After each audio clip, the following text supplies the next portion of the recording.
18. The Great Western Firebreak. Night 1. La Conchita. December 2017. I stood on the beach south of Carpinteria at 4 a.m., photographing the western head of the Thomas Fire on the shuttered US 101 freeway. Over the last 72 hours, the Thomas Fire has run amok in Ventura and Santa Barbara counties, torching 110,000 acres, destroying hundreds of homes, and is only 5% contained. The longest Santa Ana wind event during the Terra Flama project has started half a dozen large wildfires in Southern California in December.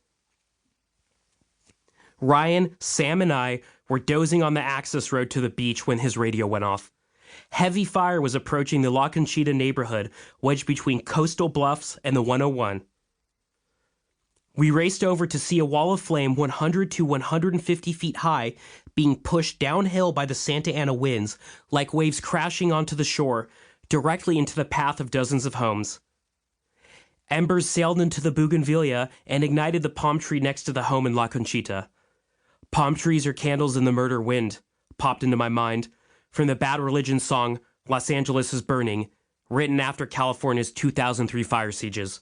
History was repeating itself. Engines came screaming in on an emergency code 3, with lights and sirens blaring, and firefighters jumped out of their brush rigs to reinforce the overwhelmed crews struggling to hold fire back from running over the community.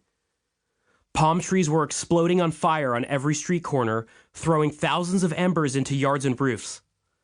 Residents sat on the sidewalk stunned, blinded by the smoke and ash, having refused evacuation orders.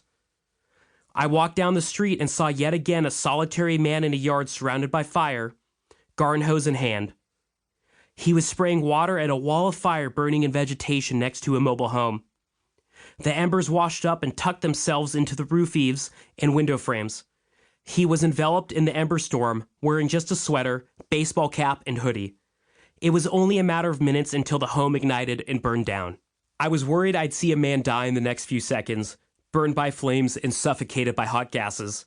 The images of dead wildlife and the death count from October were fresh in my mind.